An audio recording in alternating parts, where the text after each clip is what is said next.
The future has arrived. As the world and humanity itself moves faster and faster into unimaginable possibilities, old institutions that built connection and shaped our sense of meaning are falling by the wayside. In their wake, profound questions about ethics, our purpose, and spirituality demand new answers. Join your host, Scott Mason, in Season 2 of the Purpose Highway podcast. We will explore how these social changes will revolutionize our society. We will learn how they impact our own search for connection and meaning. And we will hear stories of influencers whose lives have had radical change from the inside and found profound connection to others and themselves through a new definition of meaning. The future has arrived. Are you ready?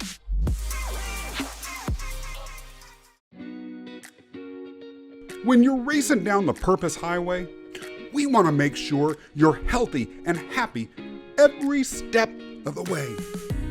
That's why we're proud to partner with It's NOLA, 21st century plant-based healthy granola snack bites made with real ingredients and audacious flavor.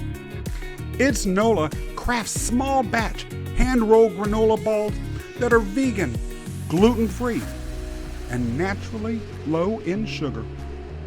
It's NOLA's delightful bites come in 3 flavors: luscious cranberry coconut, sassy mango masala, and dark, decadent, chewy chocolate.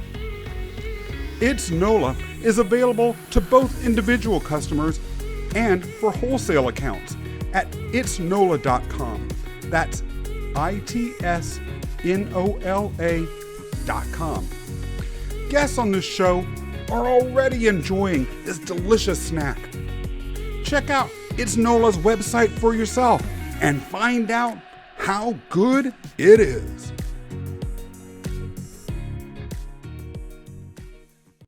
Hello, everybody. It's Scott Mason, revving up for another race down the Purpose Highway.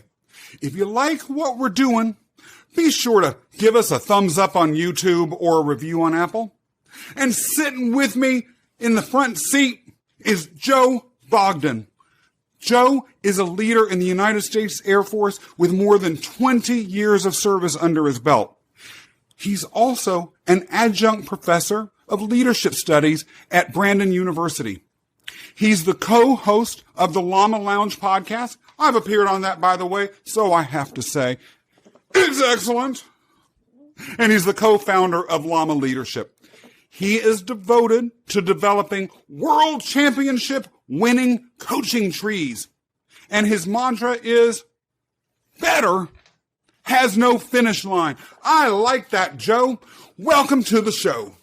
Thank you, Scott. Man, I've been excited about this for a moment. And, I got to say that you're one of my dearest friends when it comes to this virtual environment. I can't wait to meet you in person, but I will say the conversations that we have and continue to have, they're just so meaningful to me, and I really appreciate you.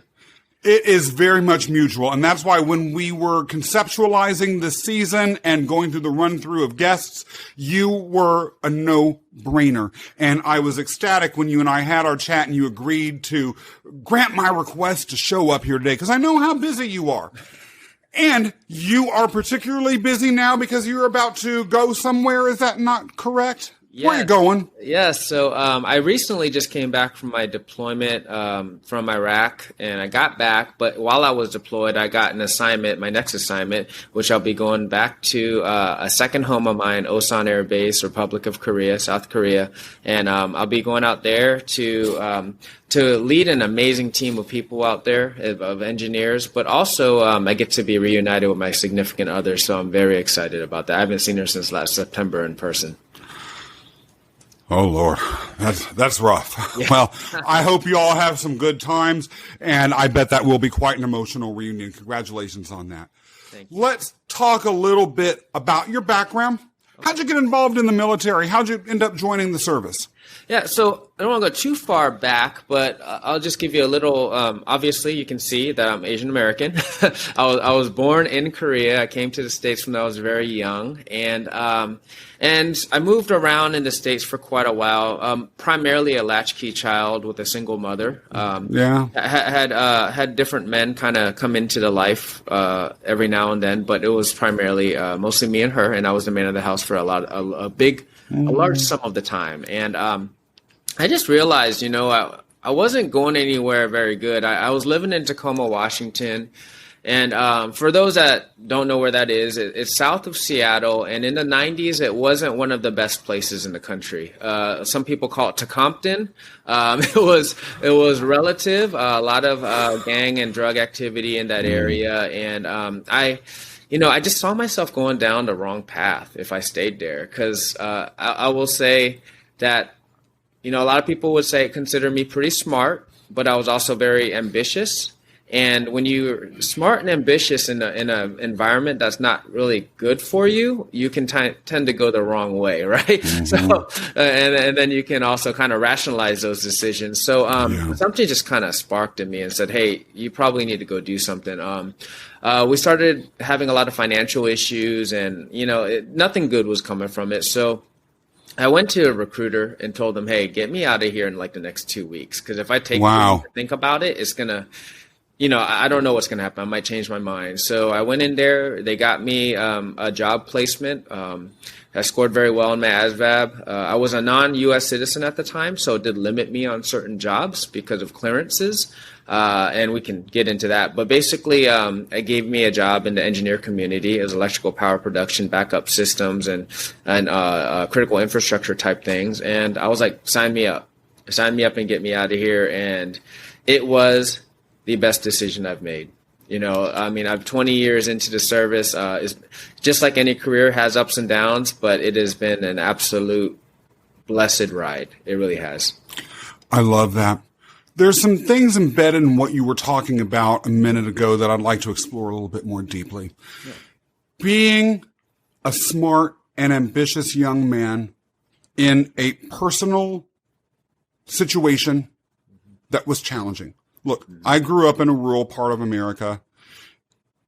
Topeka, Kansas, the outside of which I lived in, was not known for its crime at the time or anything, but it was not known as a place where leaders are made, to give the tagline of another famous organization. And so it was similarly to what you're describing for me, a place where if I stayed there for long, it was trouble or missed life opportunities ready to happen. Interestingly enough, though, you have chosen to and ultimately ended up in a career-oriented place where leadership is the focus. Do you see any connection between the circumstances that you grew up in and your choice, as well as the outcome in your life, that has converged to have leadership as an ongoing theme? Something that I wouldn't have thought much about when I was younger was that leadership was something that always kind of, it attracted me, but I didn't really understand it, right? Just leadership roles, whether that was with family members or friends, that was something that I was just really attracted to, and something that whether it was leading people in the right direction or the wrong direction, it was something that I kind of excelled at that time. I will say, though, that I think a huge connection with that, too, is the military overall, all the services in the enlisted ranks, which is non-commissioned people, that people have not gotten their degrees and been commissioned as officers. Mm-hmm. In enlisted ranks, a lot of times they do come from backgrounds similar to mine, or even maybe worse, very often worse than mine, and not all, but very much so, because it gives you an opportunity. Yeah. And what that opportunity unfolds for you, it could be very different for different people. But for me, being an immigrant coming to this country, it changed the trajectory of my family life and my own personal trajectory in one generation. so it gave me a lot of opportunities there. So I think there's a connection with socioeconomic class and opportunity there a lot. Maybe even more than the leadership perspective. Because I'll be honest with you, Scott, when I joined the Air Force, I didn't think I was going to be a leader. I joined because I needed to get the heck out of where I was, and get some opportunities. Yeah. My father was African-American, and he grew up in Selma, Alabama during segregation times. Yeah. And he joined the Air Force for the exact same reason, opportunity, and ended up, of course, eventually settling into a leadership role. And that is definitely an opportunity that might not have been afforded to him otherwise.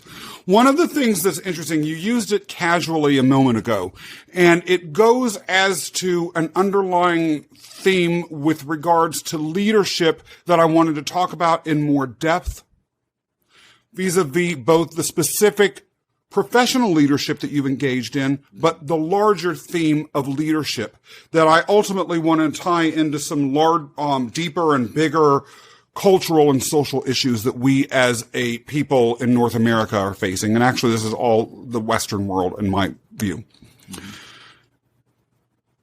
Leadership where you are is for an organization, the military, that is casually referred to, including by you just a few minutes ago, as the service. That's something people say without thinking about what it means.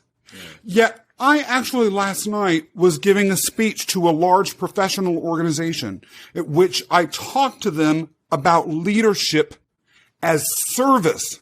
Because in the non-military sector, in the civilian sectors, leadership is not intuitively thought of as service. Talk to me a little bit about any feelings you might have about the relationship between your involvement in the service and service itself as a leadership concept. Yeah, so I think that leadership is service, and I don't think that they're 100% connected, and to me they're the same. They're synonymous, leadership and service. I believe that leading is serving your people. So but I break it down more, and what does that mean to me? Because my leadership philosophy is service, and then followed by recognition. And then after recognizing the people that deserve the recognition, then it's improvement, right? So it's growing people. But that foundation is service. Now, is that ensuring that they have all the resources that they need, the development that they need, the tools, right? Any of those, the skills, but also the discipline. And I think that's something that we kind of forget about, is instilling discipline in our teammates. And in the military, I think a lot of people think of military discipline, that's an automatic thing, but it's not.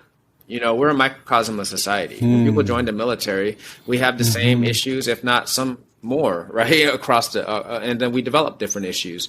But I will say that one thing that doesn't change, in my opinion, my personal opinion, is that a disciplined person in the military is going to be successful in the military, and a disciplined person out in the civilian community is going to be a successful person in the civilian community, right? So, and I think that's part of a leader's job, is to help people be the most successful they can be, in no matter what environment they're in. You've touched on a lot of themes that warrant deeper exploration.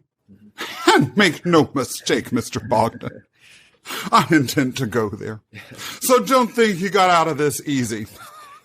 Good answer, but it only opens the door to other things, particularly around the theme of discipline.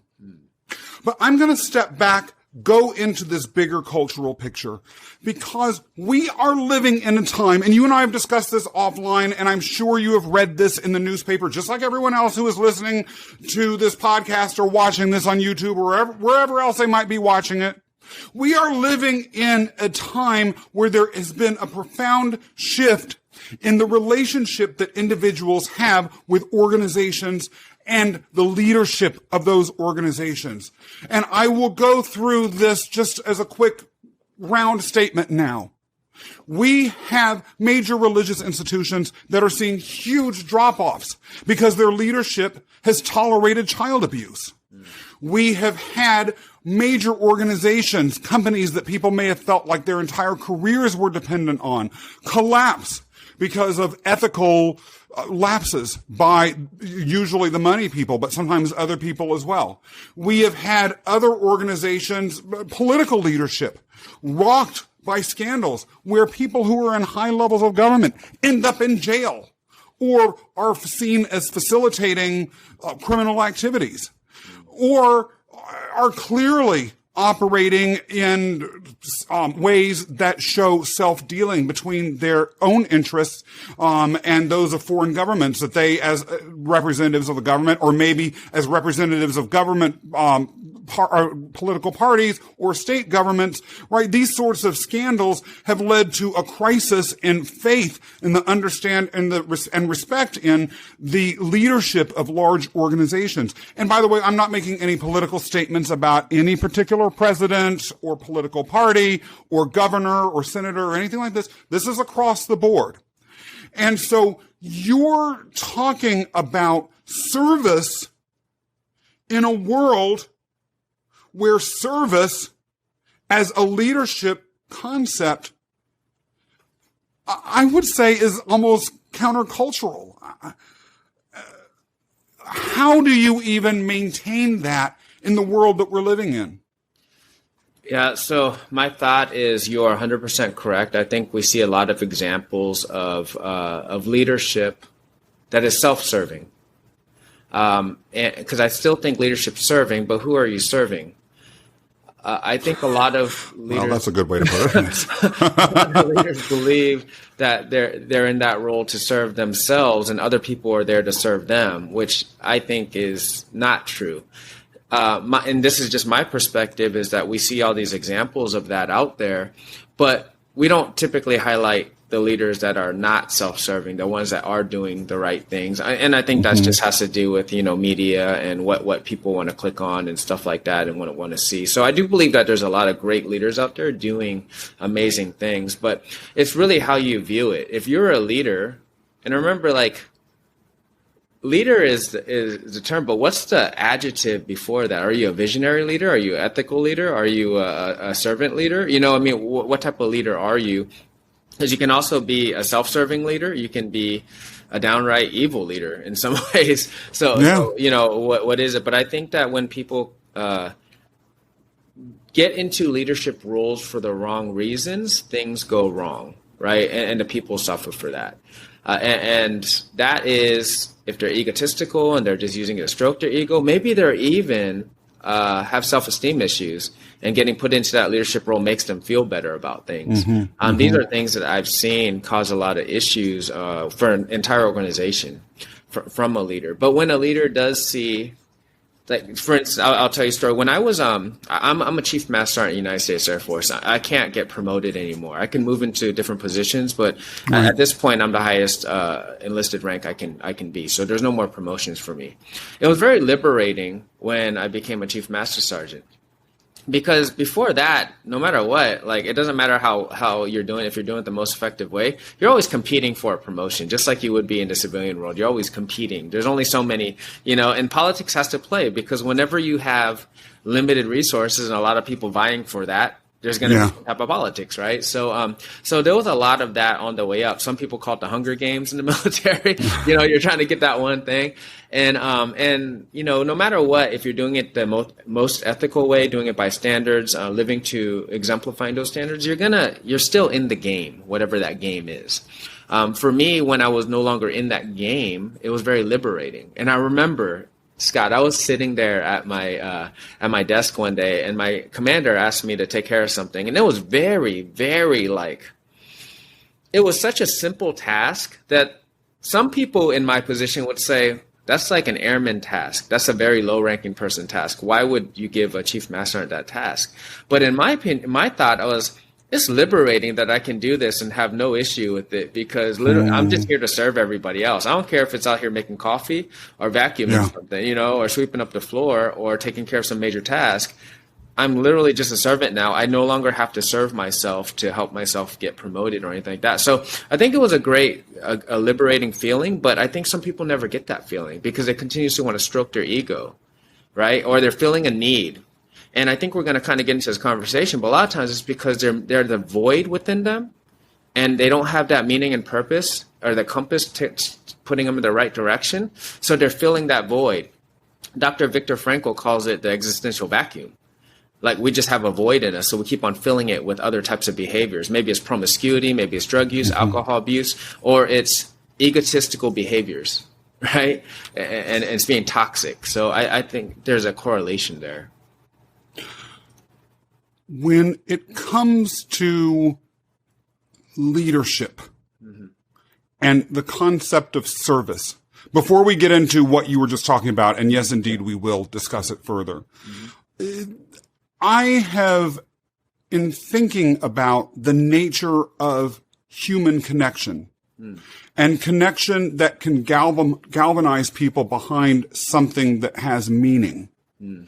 The concept of service, at least as I've observed it, is related to what you mentioned earlier, the ability to be disciplined. Because service almost inherently involves a lowering of the ego and a willingness to extend oneself out of that self-absorbed comfort zone and into a place of humility.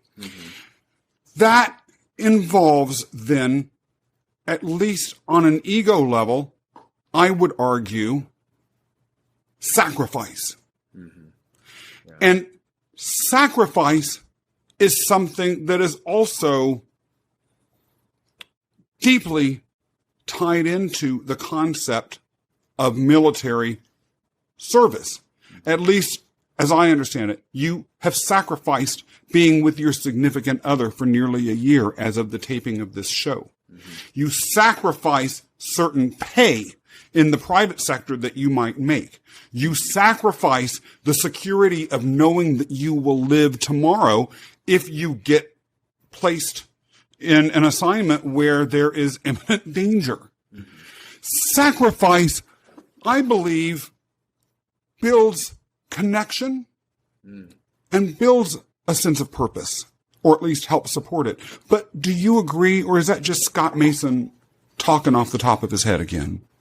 I believe that sacrifice does create a connection, but it's probably just a component of it. I think when you have shared suffering, it connects people. So when you're in an organization like mine, we may not know each other very well, but we've gone through some very similar experiences, whether that's a deployment, getting rocketed by the enemy, or whatever that might be, or that could be just going through basic military training, which is a huge part of it. Going through that suffering together is a galvanizing thing, right? Like I may not know anything about you, Scott, but if we go through basic training together and get crushed by our training instructors and get, scrutinized for every little thing we do, at the end of that, we have that in common. We have that experience in common. And I think that's a big piece of it. Now, the sacrifice and service, I just find it, I love what you said there, because serving others and being selfless in that service is almost contradictory to human nature,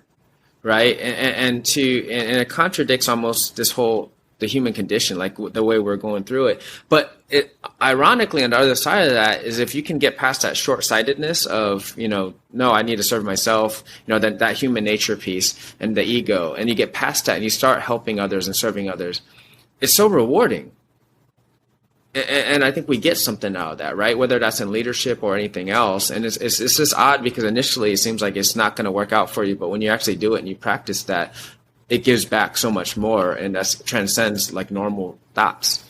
But leaving aside what the feeling of service to others brings you, and I don't want to trivialize that because it does do that, do you feel that providing service to others also helps build team or build a sense of connection within any group of people, particularly if a leader is able to facilitate that? Or do you think the two are unrelated? I believe they're related, but it has to do with meaning. I think that it helps a team develop a purpose, where they're serving together to accomplish a task, whether coming together to serve other people, whatever that might be. And that self-sacrifice is a part of that. But I believe that that does absolutely bring relationships, builds that relationship with other people and connection. Do you feel there is a relationship between ethics and meaning and ethics and leadership? Yes. Let's see, ethics and meaning.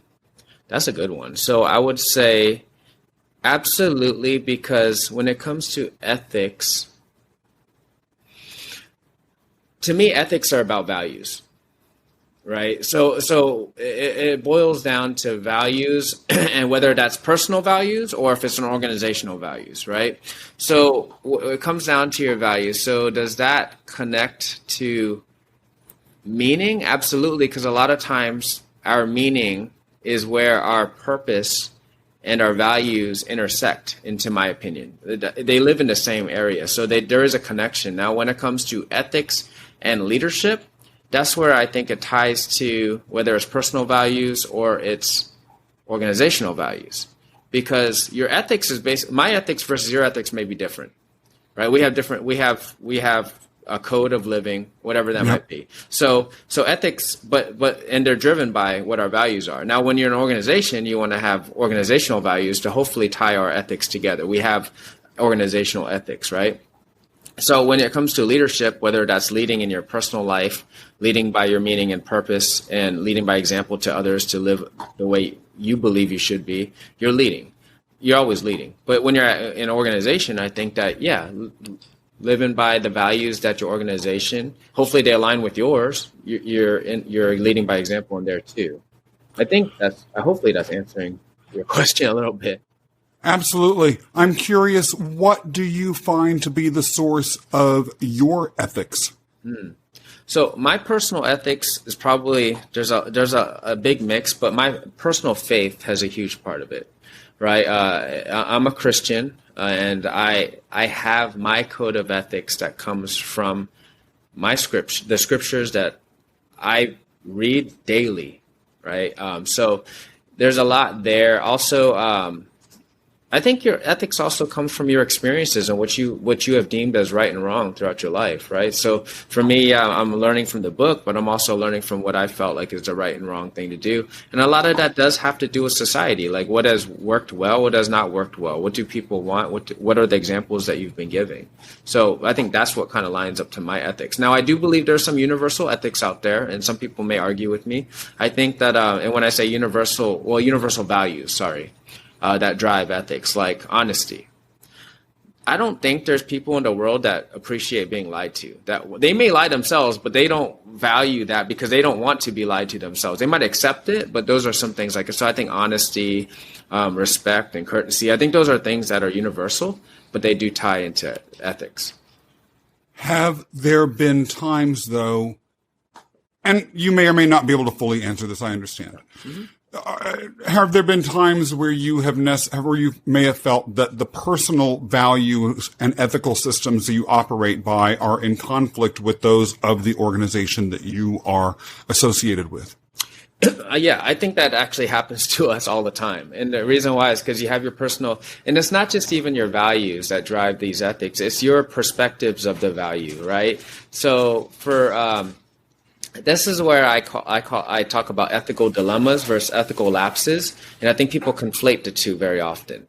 Ethical dilemmas are when you have two values that are contradicting each other. They're conflicting with each other, right? So you have an issue with that, and now you're having a problem picking what the right answer is. Where ethical lapses, that's the wrong.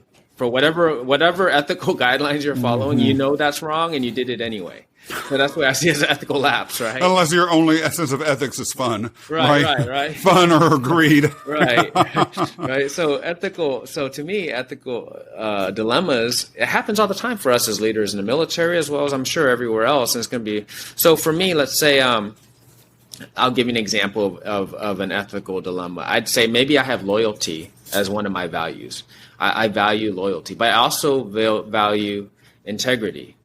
So I'm put in a situation where I seen a friend of mine do something wrong, breaks a law, breaks a regulation, breaks something. Now I'm in a place where do I stay loyal to them or do I report that? Right? And then you can see how somebody would be stuck in this environment where like, okay, now I'm stuck because I'm like, I want to be loyal to the member, or do I need to show integrity and show loyalty to my institution? Right. And that's when people will start having, well, I'll say a hard time. And I think that happens a lot to us, whether that's making leadership decisions. Maybe you have a value of compassion. You value compassion, but at the same time, you have this duty. You feel like you have a value of, a sacred obligation to your organization. And now you're sitting there looking at an airman who has 4 kids and a spouse that they're taking care of, single income. But they've just done something very heinous, egregious, to the point where they probably should no longer be in the military. And you're sitting there having a decision with your leadership team. Well, if we separate this person is going to be in trouble financially. But at the same time, it's like, can they still serve? And what does that do for the rest of the good order and discipline of the unit?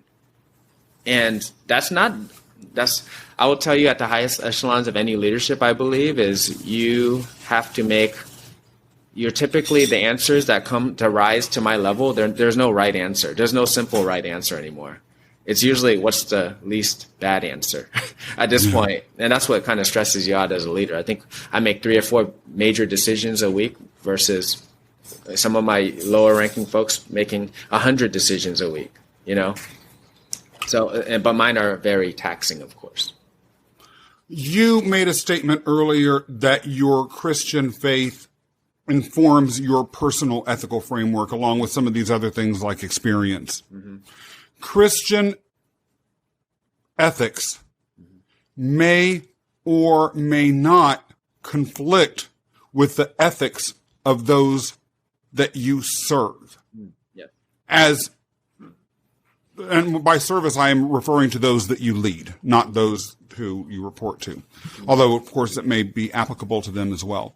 To what extent do those values play out in your leadership?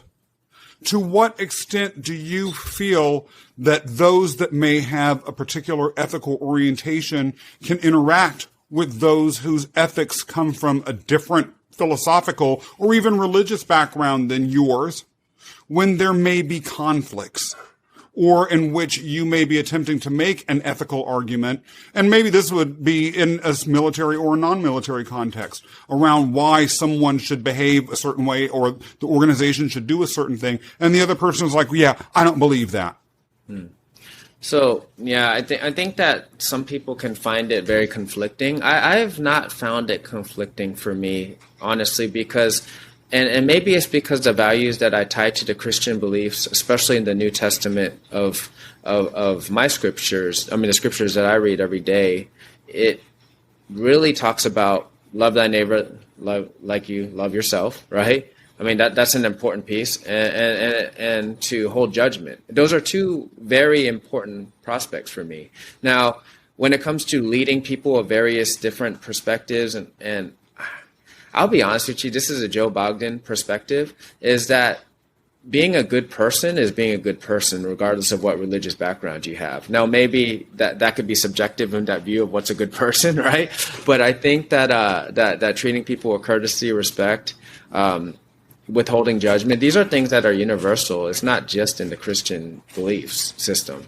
It's very much across. So I lean on that when I'm leading people of different diverse backgrounds and beliefs. And it hasn't been an issue for me whatsoever, to be honest with you, Scott. Do you think that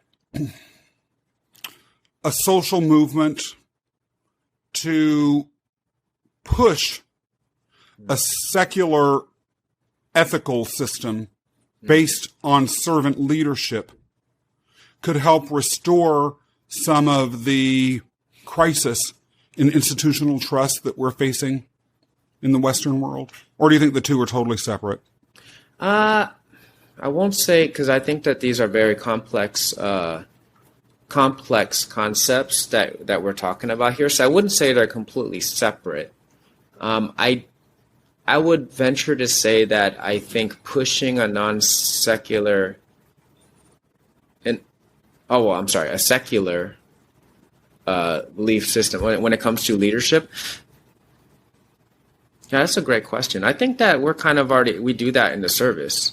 Well, we do that in the service, and I feel like it comes out very well. We still have our ethical lapses across our force, and I think that you're going to have that. I think whether it's a non-secular or secular rule set that you put out there for people, one will work and both can work, and both probably will be effective. But you're going to have the human element that messes either one up, right? You know what I mean? I guess like we talk about all the time. It's like leadership, man. It would be pretty easy if it wasn't for the dang people. Like, totally right. Except me, right? Right.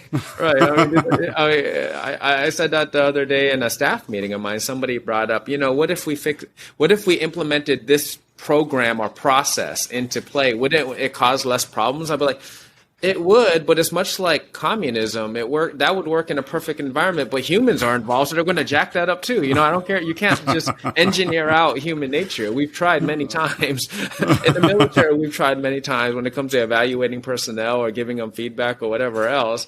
This system will be great. It'll be completely objective. It's like, yeah, well, we'll figure out a way to make it very much a subjective thing, one way or the other. And so, I know there's a roundabout answer, but I think that I don't think that one or the other would be better or not. Maybe the secular, though, would be more inclusive, right? And I think there's a lot of value in diversity and inclusion when it comes to an organization's effectiveness, right? I think there's a lot of value there. So, hopefully that I'm pretty sure I didn't answer your question on that one. I apologize. No, it actually was an excellent answer. And this is a conversation anyway. It's not a Q&A where there's a right or wrong. And I'm certainly not grading you, although heaven knows the audience will grade me if they don't like what comes out of my mouth. There's some notches you're taking right now, Joe. -2, -4.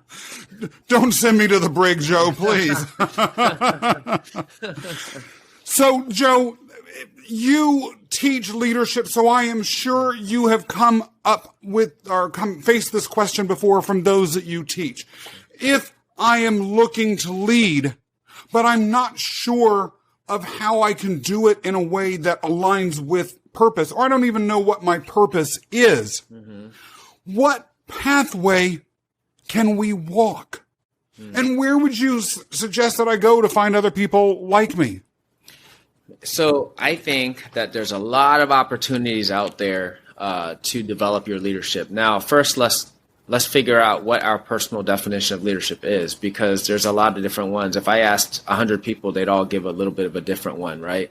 But I would say that if you haven't figured out your flavor of leadership and you're still seeking your purpose and meaning, which is completely okay, have grace with yourself first, because a lot of people, it took me many years, probably about 10 years and halfway into my career before I had an idea. And it was by happenstance, through an opportunity that I took, I realized this is what I love to do, right? And that's teaching. I love being a teacher.